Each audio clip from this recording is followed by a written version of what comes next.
Crónica universal de nuestra época. Capítulo 13. Hacia un nuevo orden mundial. 1990-2000.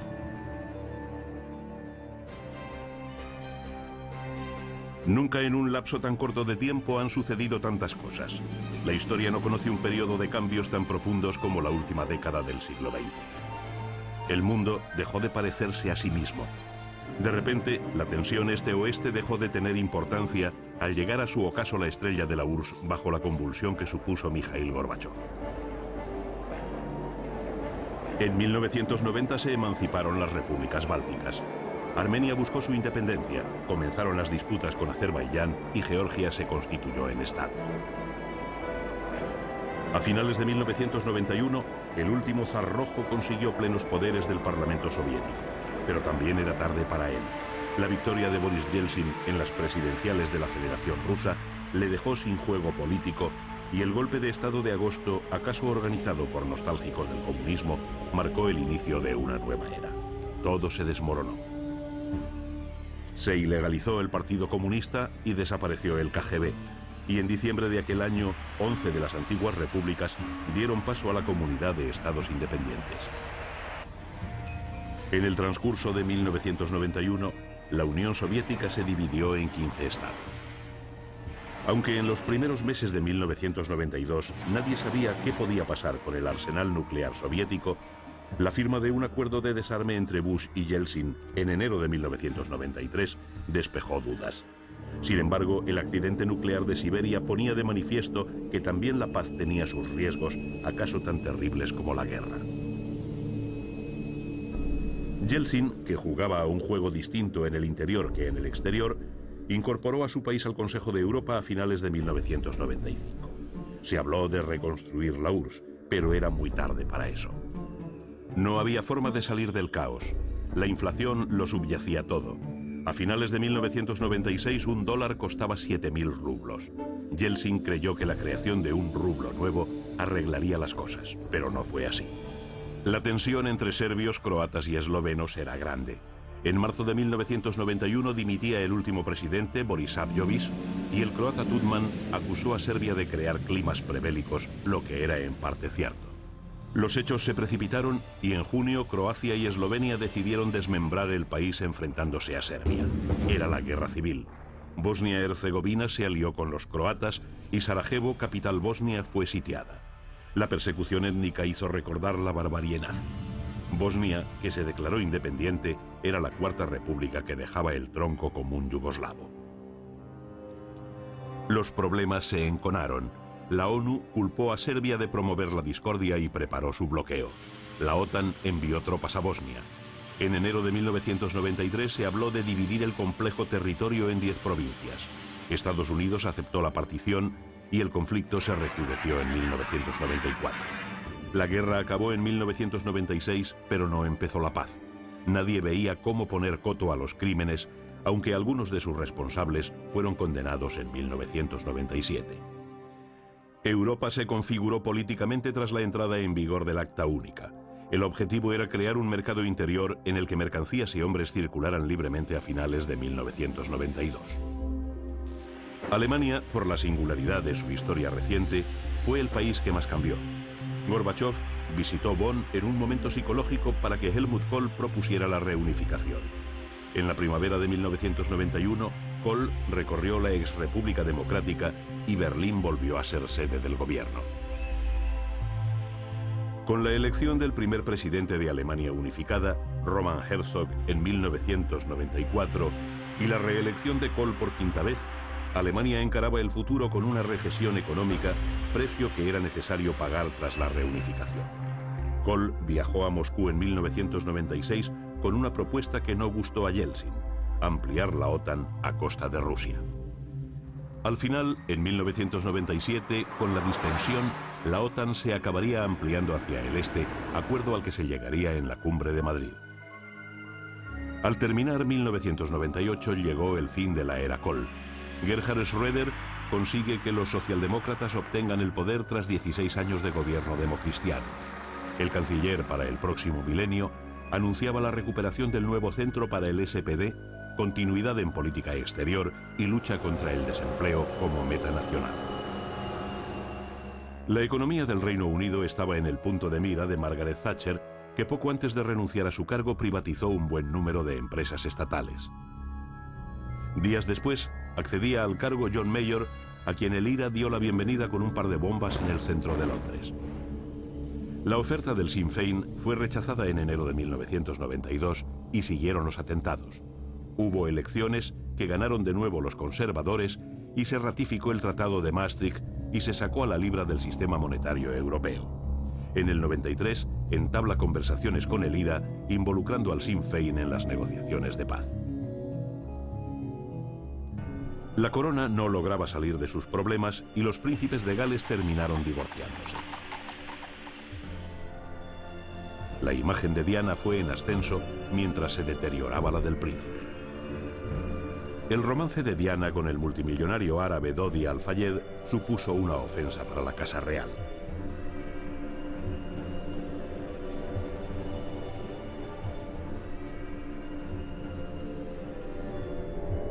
En 1997, el accidente mortal de la exesposa del príncipe Carlos, envuelto en el misterio y la sospecha, conmovió al mundo, creando la leyenda de la princesa del pueblo.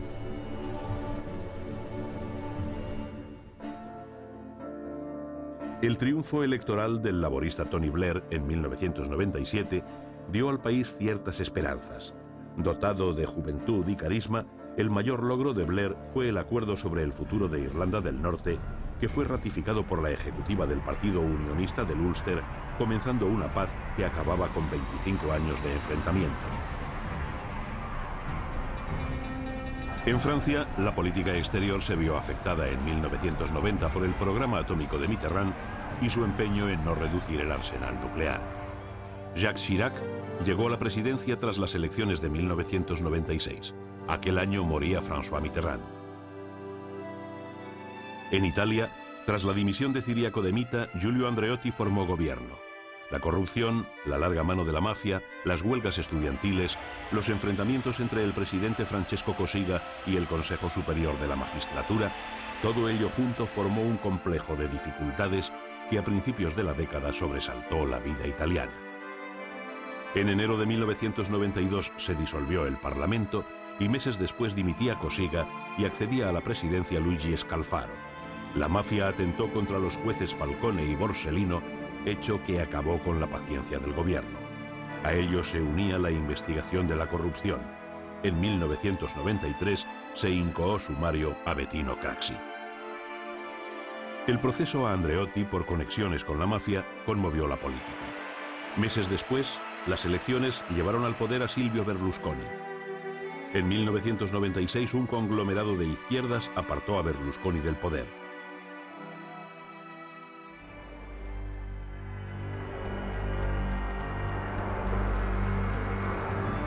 En 1992, Barcelona organizó los Juegos. Se celebró en Sevilla la Exposición Universal con un logro tecnológico de primera magnitud, el tren de alta velocidad. El Partido Popular de José María Aznar ganó las elecciones. A finales de 1998, ETA anunció una tregua indefinida influida en la paz lograda por el IRA. Se celebraron elecciones en el País Vasco por primera vez sin la sombra de las armas. El independentismo vasco fue ganando posiciones y se enconaron las posiciones de los ultras. La década comenzó bajo el signo de la recesión y la conflictividad. En Estados Unidos, el descontento llevó a un clima de violencia que facilitó en 1992 la victoria de Bill Clinton. Nadie podía suponer la situación en la que se vería envuelto a finales de su mandato por sus contactos sexuales con la becaria Mónica Lewinsky. En Latinoamérica, la violencia, la guerrilla, la injusticia social y la corrupción marcaron la vida. Pero hubo progresos en el talante político del continente. Cuando en 1990 los sandinistas perdieron el poder en Nicaragua, Violeta Chamorro accedió a la presidencia sin traumas. Tampoco los hubo cuando la izquierda volvió a perder frente a Arnolfo Alemán. El descontento en Venezuela provoca en 1989 los graves incidentes conocidos como el Caracazo. El 4 de febrero de 1992, Hugo Chávez se levanta en armas sin conseguir hacerse con el gobierno. Rafael Caldera sustituyó al socialista Carlos Andrés Pérez, condenado por corrupción. En las elecciones de 1998, aparecía como clara favorita la ex Miss Universo, Irene Sáez, que perdió gran apoyo al unirse al COPEI, quedando como vencedor en las urnas Hugo Chávez, que paradójicamente conseguía la presidencia a través de las urnas en un ambiente de enrarecidas amenazas. Mikhail Gorbachev había recibido en 1990 el Nobel de la Paz, mientras que en 1992 le fue otorgado a la guatemalteca Rigoberta Menchú por su labor en favor de los derechos humanos de los indígenas. En El Salvador, Alfredo Cristiani llegó a un acuerdo con los guerrilleros tras 12 años de lucha. En Guatemala, Jorge Serrano pactó con la guerrilla en 1991 la solución a los problemas políticos sociales, un problema endémico que acabó en 1996 con 35 años de guerra civil. En Colombia se firmó la paz con el M-19, un remiendo en el tejido social y político roto por todas partes. En 1996, Ernesto Samper, acusado de financiar su campaña con dinero del narcotráfico, convocó un referéndum, pero el aire de sospecha se hizo cada vez más espeso. Alberto Fujimori dio un autogolpe en 1992 para hacer frente a la crisis peruana. Afrontó los problemas creados por Sendero Luminoso, cuyo líder fue detenido. Los tribunales de jueces sin rostro creaban el terror en el pueblo. Pese a todo, las urnas legitimaron su política. En Chile, Pinochet obtuvo el cargo a la medida de senador vitalicio, buscando inmunidad ante posibles represalias.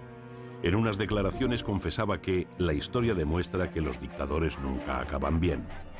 Su detención en Londres, a partir de una petición de extradición de un juez español que lo acusó de genocidio, terrorismo y torturas, provocó reacciones en todo el mundo. Margaret Thatcher hizo una enfervorizada y vergonzosa defensa pública del dictador.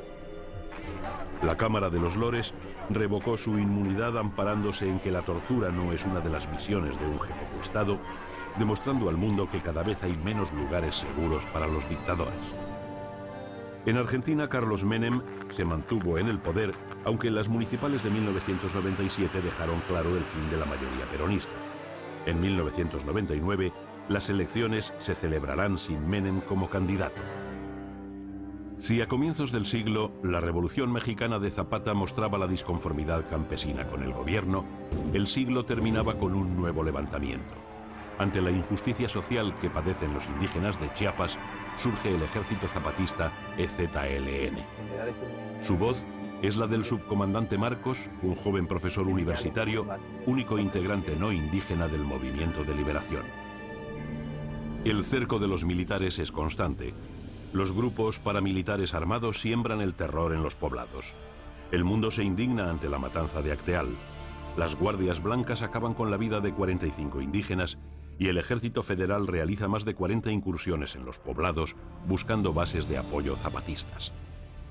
El gobierno del PRI trata de negar cualquier vinculación con los grupos paramilitares, pero constantemente expulsa a los observadores internacionales buscando la impunidad para la constante violación de los derechos humanos de los indígenas. Pero una cosa era Occidente y otra el mundo. En 1990 la Guerra del Golfo puso de manifiesto que la conflictividad árabe sería un factor decisivo en el mantenimiento de la paz mundial. A ello contribuían el creciente favor de que gozaba el integrismo y la defensa violenta que sus líderes hacían de los postulados religiosos. Clave para entender la preocupación mundial es el hecho de que en el subsuelo de la región yace una importante cuota del petróleo del mundo. Una de esas bolsas de petróleo es Kuwait, cuarto productor mundial y primero de Oriente Medio, y cuya independencia en 1961 nunca fue reconocida por Irak. En agosto de 1990, Saddam Hussein invadió el emirato y procedió a su saqueo y devastación, al bombardeo de infraestructuras y ejecución masiva de ciudadanos, violaciones y torturas. No era solo una aventura sangrienta, sino un desastre ecológico. Se vertieron al mar millones de barriles de crudo que causaron la mortandad de la fauna y flora marinas aniquilando el plancton del Golfo y se incendiaron cientos de pozos petrolíferos. De nada sirvió la mediación de la ONU y en enero de 1991 comenzó la guerra. 5 días después del bombardeo de Bagdad, se liberó Kuwait.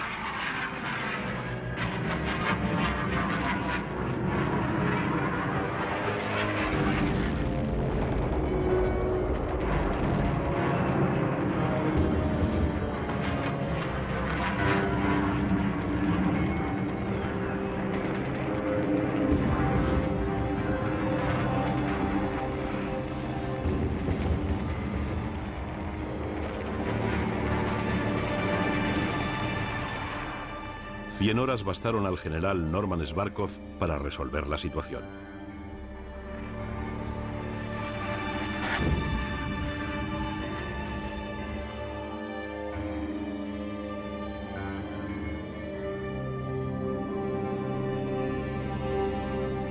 La locura de Saddam se saldó con 1 millón de muertos y la extensión del hambre entre los kurdos al norte, los chiitas del sur y la población en general. Las cláusulas de rendición incluían destruir misiles y arsenales químicos y desmantelar una planta nuclear.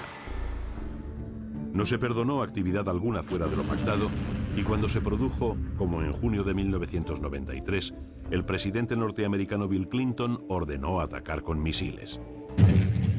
Un año después, Irak reconocía la soberanía de Kuwait, pero seguía fustigando a los kurdos en contra de lo dispuesto, lo que motivó nuevas intervenciones en 1996. Comenzó un peligroso juego iraquí, las expulsiones y constantes prohibiciones a los observadores de la ONU a realizar el control de armas químicas sobrellevaba la amenaza de otra guerra.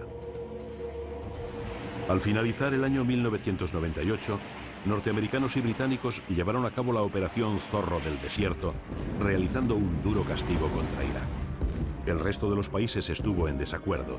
Consideraban esta nueva guerra como una cortina de humo de Clinton para evitar su proceso de destitución a causa del caso Lewinsky. La Duma aprobó una resolución calificando los bárbaros ataques de terrorismo internacional y solicitando un inmediato incremento de los gastos de defensa rusos. En el complicado mosaico palestino-israelí, algo parecía moverse. Un año después de la Conferencia de Paz de Madrid, de octubre de 1991, el laborista Isaac Rabin ganó las elecciones. Judíos y palestinos llegaron a acuerdos que hicieron posible la creación en 1994 de un Estado autonómico palestino en Gaza, Cisjordania y Jericó. Pero el proceso sufrió un parón tras el asesinato de Rabin, que el revisionismo conservador de Benjamín Netanyahu tuvo dificultades para encauzar de nuevo. A finales del 98, tras los acuerdos de Maryland, se producía la retirada parcial del ejército israelí del norte de Cisjordania, con lo que comenzaba una nueva era para los palestinos. En Sudán, la hambruna provocada por la guerra hizo su aparición en 1993. Mientras en Eritrea seguía la guerrilla y se celebraban elecciones, en Somalia la contienda civil entre clanes daba lugar al caos. Ruanda y Burundi conocieron en 1993 un precario acuerdo que puso fin a las matanzas y a los terribles escuadrones de la muerte, pero meses después se recrudeció la lucha tribal. El gobierno Hutu huyó y los Tutsis entraron en Kigali. La desbandada Hutu, camino del Zaire, las matanzas y el hambre acabaron con miles de personas. 1 millón de desplazados deambularon entre Ruanda y Burundi, huida masiva que en 1996 obligó a países como Zaire a acoger a cientos de miles de refugiados. En Sudáfrica, la hora del monopolio blanco llegó a su fin. En 1990, Nelson Mandela abandonó la cárcel donde había permanecido durante 2 décadas. En enero de 1993 acabó el dominio blanco, pero no la violencia entre los partidarios de Buthelezi y Mandela, que tras las elecciones de 1994 se convirtió en el primer presidente negro del país. La muerte de Teresa de Calcuta conmovió al mundo. Es esa flor que a veces brota en medio del estercolero. La informática fue adueñándose de todo. La creación de los sistemas operativos como el Windows llevó a Bill Gates al éxito, propiciando enfrentamientos con el gobierno americano, receloso de tanta acumulación de poder. especialmente cuando Gates comenzó acuerdos con el gobierno ruso para poner en órbita satélites de comunicaciones utilizando el antiguo arsenal soviético. La civilización del ocio, el descenso de la jornada laboral, ponen al hombre en el dilema de qué hacer con el tiempo. Y mientras se busca el dolce far niente, sube la conflictividad social a la sombra de la droga, el racismo y la xenofobia. El paro, la violencia urbana, la confrontación partidaria que sumen a la sociedad en el cansancio. A partir de 1996 se adivina cierta intención de volver a los viejos 60 y a los frenéticos 70. El aspecto externo, la apariencia de la mujer, tiende a la sobriedad. La reina de los 90 fue Claudia Schiffer. Su imagen de mujer perfecta llenó las pasarelas, la publicidad y el cine. Es la época de las top models, la sutil belleza australiana de Ellen MacPherson, la sensualidad de la argentina Valeria Mazza y la naturalidad de la española Judith Mascó. El cine americano era nuevamente la máquina de los sueños. Las apariciones de las estaciones gráficas de Silicon permitieron incorporar efectos especiales de un realismo como jamás se había imaginado. Michael Bay, que había obtenido un gran éxito con La Roca, se acercó a las tendencias catastrofistas de final de siglo con Armagedón, donde parecía inevitable la destrucción de la Tierra por un gigantesco meteorito. Las grandes estrellas de Hollywood se unieron para entrar en el negocio de los restaurantes. El Planet Hollywood se extendió por todo el mundo. La tecnología se unió cada vez más al cine y la búsqueda de nuevos sistemas de filmación y proyección llegaron a su cenit con los desarrollos IMAX en 3D, Omnimax o en alta definición. El director francés Jean-Jacques Hano, que había hecho películas magníficas como El oso, El nombre de la rosa o En busca del fuego, fue el director de la primera película argumental en 3 dimensiones, Las alas del coraje, historia basada en la vida del aviador y escritor Antoine de Saint-Exupéry. Uno de los mayores mitos de nuestra era volvió al cine de la mano de James Cameron. Titanic se convirtió en la película más nominada a los Oscars en toda la historia del cine. Celine Dion cantó el tema central, My Heart Will Go On, y la banda sonora obtuvo el Oscar a la mejor partitura. En medicina se habló de la píldora antiinfarto y de la Viagra, pero junto a estos logros vuelven las enfermedades de la pobreza. La Organización Mundial de la Salud registró 600.000 casos de peste bubónica, como si la Edad Media quisiera regresar. Y a todo ello, como remoquete dramático, el avance imparable del SIDA que diezma la población. En diciembre de 1993, el telescopio espacial Hubble tuvo que superar una miopía causada por la deformidad de su lente principal. Una vez corregida, envió imágenes del espacio abriendo perspectivas increíbles. Se descubrieron inmensas nubes de polvo que explicaban cuándo y cómo nació el universo. En 1994, un hombre batió el récord de permanencia en el espacio. El doctor Valery Polyakov estuvo 438 días en gravedad cero, efectuando estudios de medicina espacial en fisiología y psicología. La estación orbital Mir sufrió unos graves percances que hicieron temer por la vida de los cosmonautas. En el verano de 1997 se consiguió repararla para que continuara siendo la principal base extraterrestre. A finales del 98, el abuelo John Glenn, a sus 77 años, volvió al espacio a bordo del Discovery en una misión histórica que rememoraba las glorias espaciales de los 60 y volvía a potenciar el programa espacial.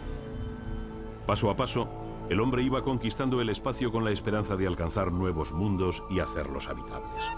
El siglo que empieza augura grandes logros. Llegar a Marte se ha convertido en una obsesión. En 1998 se concedería por primera vez el Nobel de Literatura a un escritor portugués, José Saramago. El Vaticano mostró su desacuerdo por la concesión al autor de El Evangelio según Jesucristo. En el mundo del automóvil, 2 hombres destacaban por sus triunfos, Johan Kankkunen y Carlos Sainz. En fútbol, el Real Madrid conseguía por 6ª vez la Copa de Europa y se hacía también en Japón con el título intercontinental. En este final de siglo, el jugador que causaba sensación en todo el mundo era el brasileño Ronaldo. En este momento de la historia, en que los políticos no han estado a la altura de las circunstancias, solo queda la ecología como banderín de enganche de quienes quieran salvar un planeta que se nos va de las manos. ¿Qué va a pasar con el hábitat humano? Cientos de especies caminan hacia su extinción. ¿Acaso también la humana, si no se ataja el peligro del agujero en la capa de ozono del Antártico, se pone coto a la desertización, a los incendios forestales, a las emisiones de CO2, a los vertidos de petróleo al mar y otras materias que contemplaba la cumbre Mequion? ¿Acaso ahora la lucha no sea ya por la preeminencia de una nación sobre otra, sino por silenciar los clarines que anuncian el apocalipsis final del hombre, que pudiendo haber hecho de su hábitat un paraíso, lo ha tornado en muladar inhabitable, en el que de vez en cuando se escucha el llanto lejano de un niño alcanzado por alguna mina antipersona? Homo homini lupus. El hombre es un lobo para el hombre. Pero ahora, al final del milenio, no es eso lo más terrible. Ahora lo dramático y estúpido es que el hombre es un lobo para su hábitat. Hemos olvidado la sabia advertencia que a modo de consejo diera Franz Kafka. En la lucha entre el hombre y el mundo, hay que estar siempre del lado del mundo.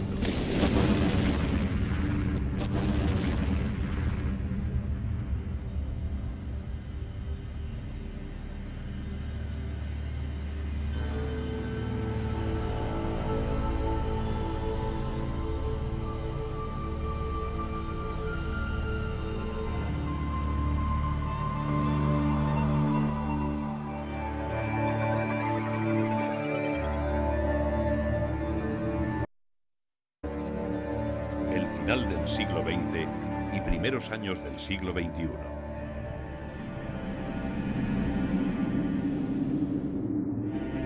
El siglo avanzaba hacia su fin y en el último año tuvieron lugar tantos sucesos como en los 10 primeros del siglo que terminaba.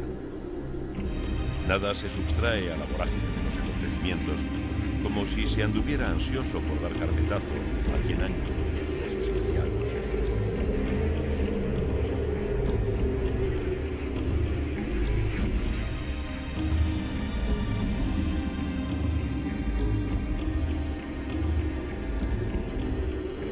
En Europa, el euro, una moneda nueva, inventada, ajena al valor sentimental que antaño llevaba consigo el dinero, provocaba entusiasmo en las bolsas de los 11 el día de su estreno, el 4 de enero.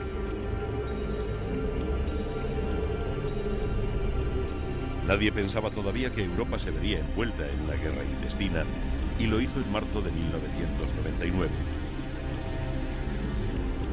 Kosovo supuso el primer conflicto armado grave en que se vería envuelta la OTAN. El uso de la fuerza fue inevitable tras rechazar el presidente yugoslavo Milosevic el plan de paz.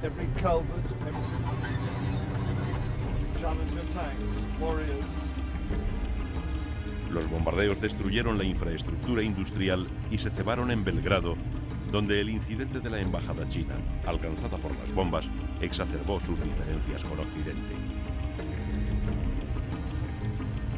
Pekín todavía recordaba los movimientos de protesta democrática que en las calles de Hong Kong desafiaron al régimen a principios de año.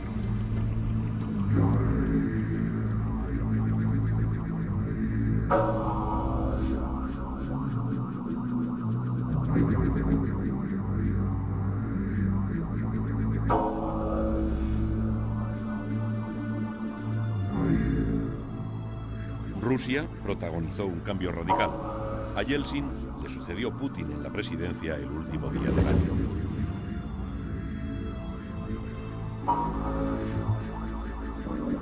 Pero Rusia no estaba para aventuras externas, teniendo el conflicto en casa. El problema checheno se percibe como una cadena de matanzas a la par que los separatistas islámicos ofrecen en Grozny feroz resistencia.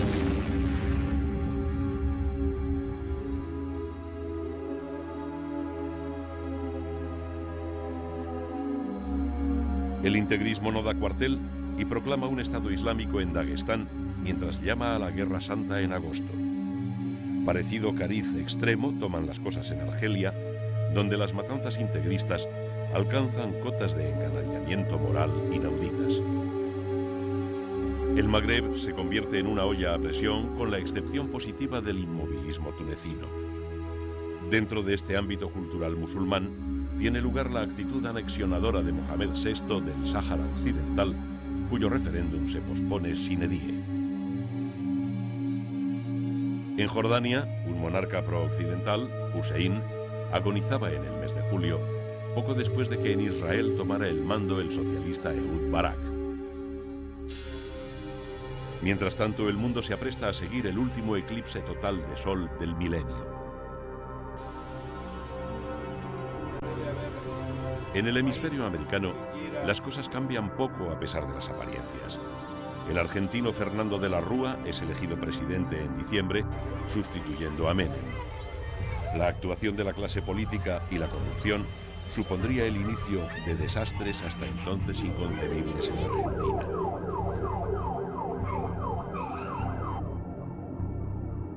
En Colombia continúa el desorden. Andrés Pastrana no consigue nada de su entrevista en la selva con el cabecilla terrorista, aunque acuerdan conversaciones de paz. También Chile cambiará de gobierno. Lagos asume el poder en plena convulsión política por el caso Pinochet. En el fondo, las cosas cambian para quedar como estaban.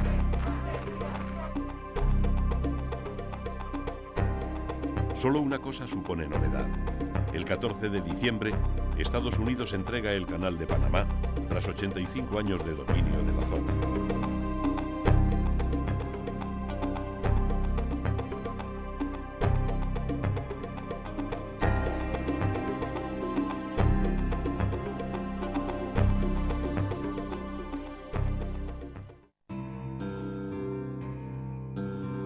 A este hecho histórico se une otro. China recupera el enclave portugués de Macao tras 442 años de presencia portuguesa.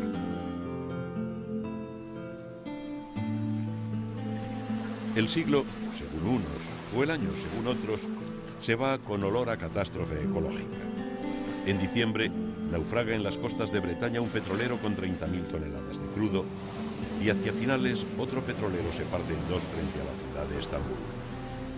A finales del 2002, el hundimiento del Prestige crea un nuevo desastre ecológico, mostrando nuevamente que solo el hombre es capaz de destruir el mundo en que habita.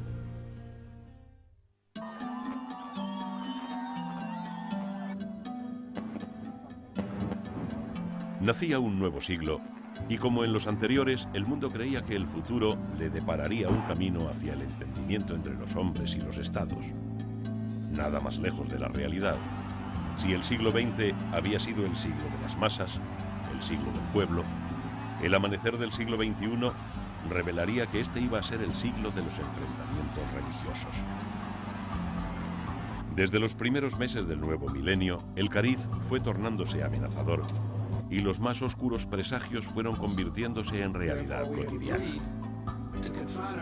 En Oriente Próximo, la paz que parecía deducirse de los acuerdos de White Plantation, que con dificultad logró el presidente Bill Clinton, se ve comprometida al suspender su aplicación el primer ministro israelí Netanyahu, que convoca elecciones.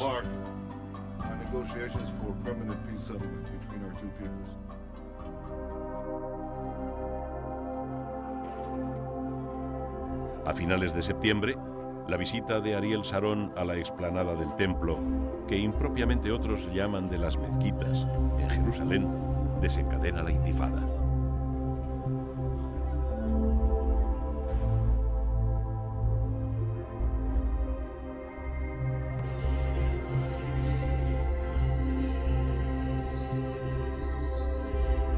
El hundimiento del submarino nuclear Kursk en el mar de Barents supone un tremendo mazazo al prestigio ruso. Las cosas no estuvieron claras y se barajaron todas las hipótesis. Más tarde se sabría que la causa del desastre fue el estallido en su interior de varios torpedos.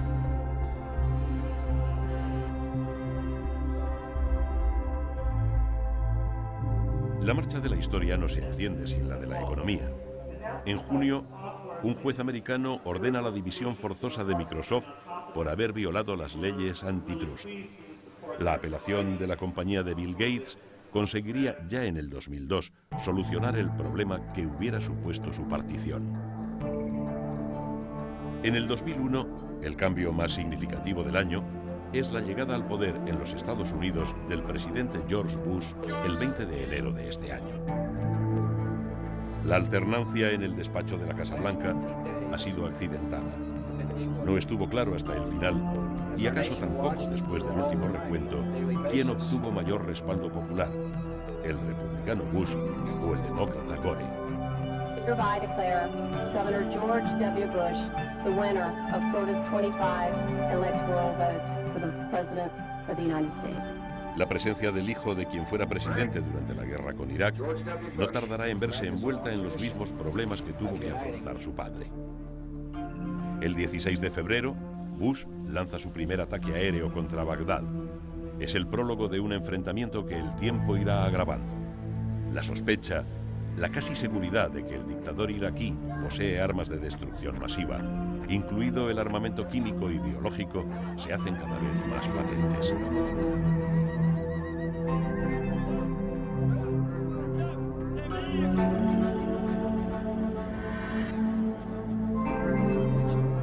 Las relaciones ruso-americanas, motivo antaño de preocupación mundial, se suavizan. El 9 de febrero, Bush propone reducir el arsenal nuclear a cambio de un despliegue de su escudo antimisiles. Poco antes, Rusia lanzaba 3 misiles de prueba. En julio, los Estados Unidos prueban con éxito un sistema defensivo relacionado con la ya vieja teoría de la guerra de las galaxias.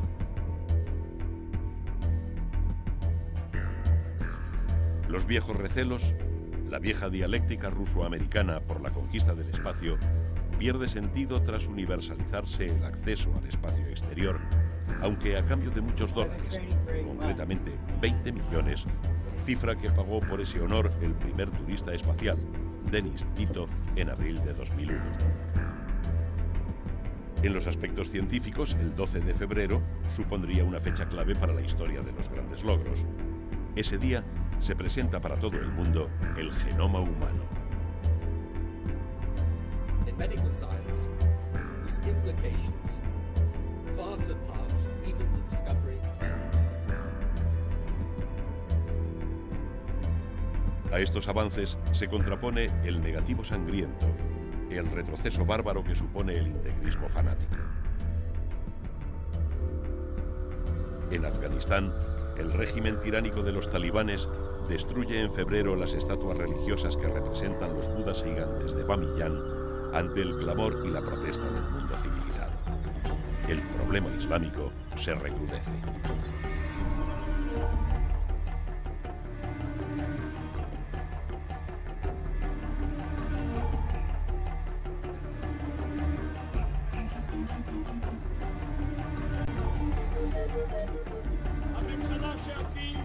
En Israel, Ariel Sharon está a punto de recibir el respaldo mayoritario en febrero de una población cansada de ver que los paños calientes no llevan a parte alguna.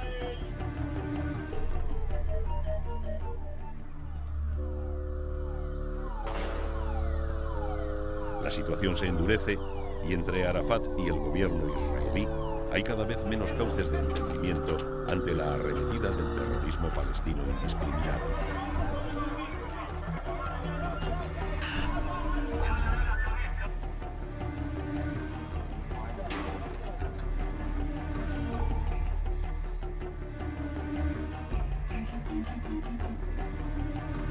Poco después, en junio, helicópteros israelíes atacan con cohetes una base de Hamas, organización terrorista que ha jurado guerra sin cuartel a los judíos.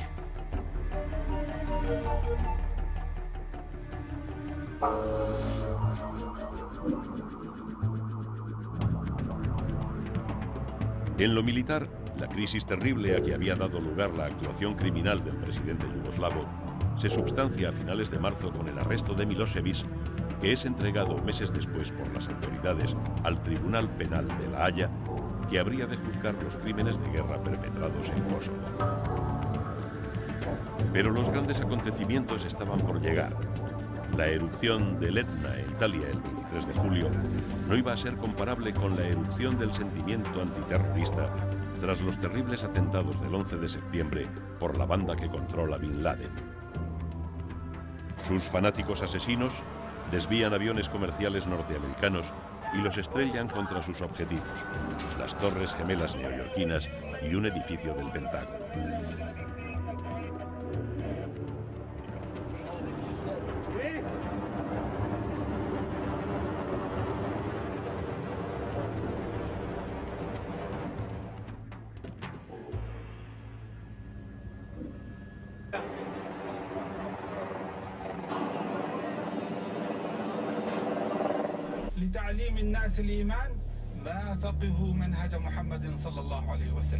Como consecuencia del tremendo suceso, se busca por todas partes al cerebro de la matanza, a quien se le supone en Afganistán. Y el 25 de ese mes, Estados Unidos despliega allí sus tropas, mientras Rusia le ofrece ayuda para derrocar al régimen talibán. La guerra no conoce cuartel. Con ayuda de la Alianza del Norte afgana, se procede al control del país. Pakistán permite el paso de tropas y abre su espacio aéreo a las fuerzas norteamericanas.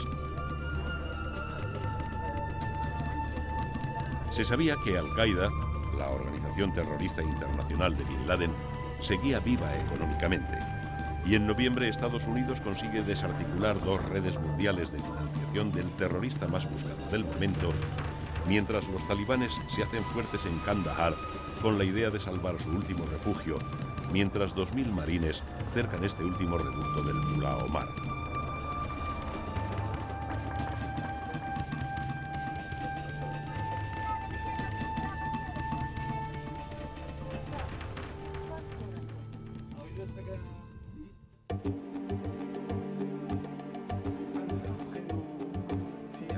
El 6 de diciembre los talibanes se rinden, pero el Mullah Omar y Bin Laden consiguen huir y días después es nombrado presidente del país Hamid Karzai.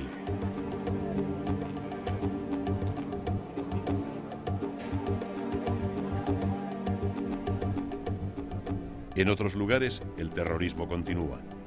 A consecuencia de los atentados con hombres bomba y del asesinato del ministro de Turismo israelí, el primer ministro Sharon amenaza con arrasar los territorios ocupados por los palestinos en busca de los sicarios de Hamas.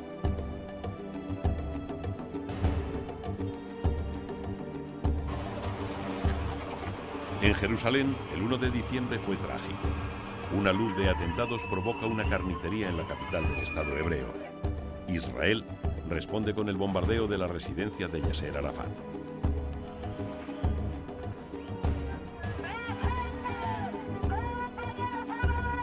La situación argentina se acerca a su peor momento. Se deja entrever la posibilidad de una suspensión de pagos.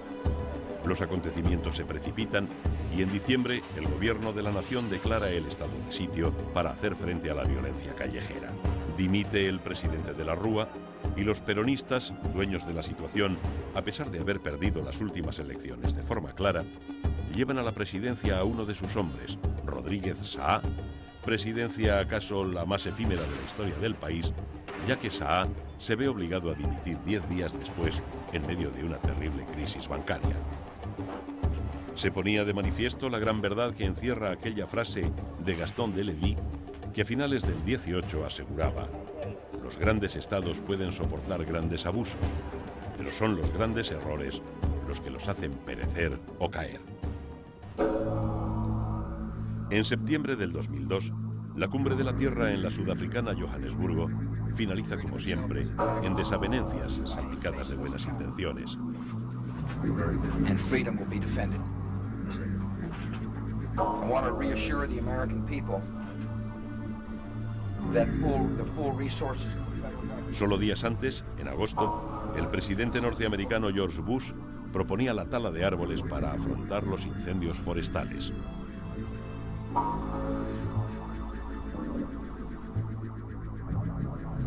Jimmy Carter recibió en el 2002 el Nobel de la Paz por sus esfuerzos de buscar soluciones negociadas a conflictos internacionales, como consiguió en los acuerdos de Camp David. Today we celebrate a victory, not of a bloody military campaign, but of an inspiring Europa apoyaba así el talante negociador del expresidente americano en contraposición a la disposición belicista de Bush.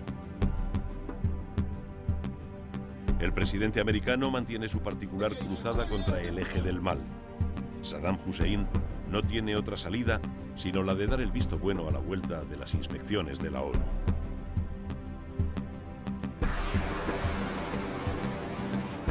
Pero los informes no convencen a la administración americana. El destino de Irak parece prefijado.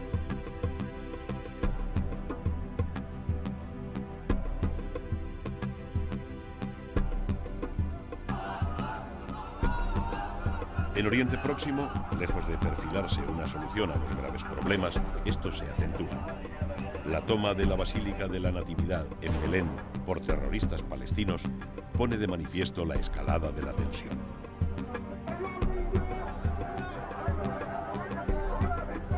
Los sucesivos atentados terroristas con hombres y mujeres bomba por un lado y las incursiones israelíes en los territorios como Jenin llenan de sangre la zona del conflicto.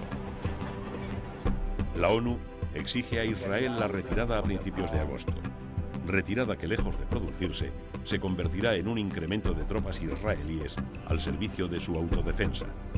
Hacia finales de septiembre, los tanques rodean la llamada Muqata, o residencia de la Autoridad Palestina. Arafat, cercado, resiste. Todo este cúmulo de cosas llevará a Ariel Sharon ya en noviembre a una crisis de gobierno y a adelantar las elecciones. En Brasil corren aires de cambio. El 3 de octubre, el candidato de la izquierda, Lula da Silva, gana las elecciones tras convencer a los votantes de que Brasil necesita una nueva experiencia. Mientras, en Argentina se agudiza la situación social y se da la paradoja de que en el granero y despensa de América, las masas famélicas asaltan los supermercados y los niños mueren de hambre. En Venezuela el clima se enrarece cada día más. Chávez, que sale victorioso de un golpe de Estado, debe enfrentarse a una huelga general indefinida mientras crecen los disturbios. Siempre estaré con ustedes. Séneca, ante el sucederse de los acontecimientos y las cosas, había insinuado: «Oquerit post me, ante me fuit», después de mí será lo que fue antes de mí.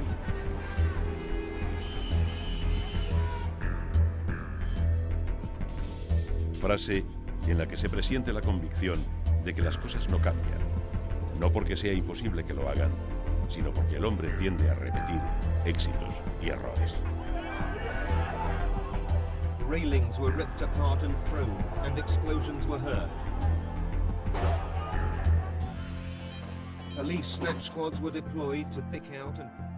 Los atentados del 11 de septiembre contra las Torres Gemelas de Nueva York provocaron un cambio radical en la política exterior de Estados Unidos.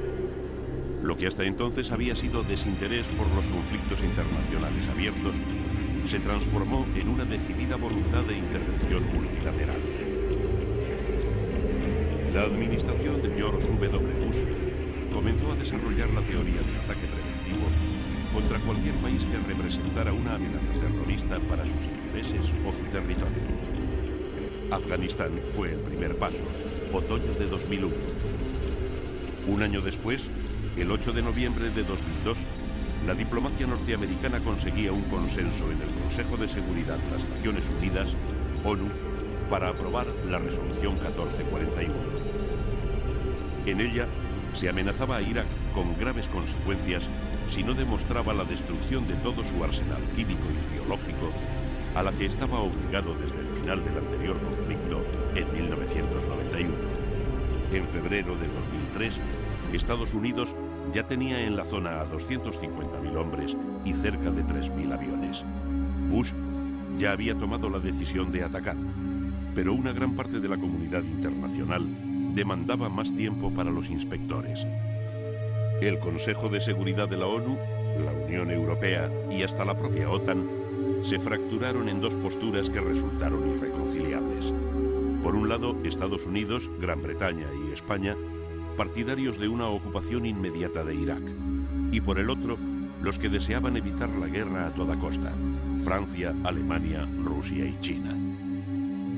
A pesar de ello, y de las manifestaciones populares masivas por todo el mundo en contra de la guerra, el 20 de marzo de 2003 comenzaron los bombardeos de los aviones americanos y británicos sobre las principales ciudades iraquíes.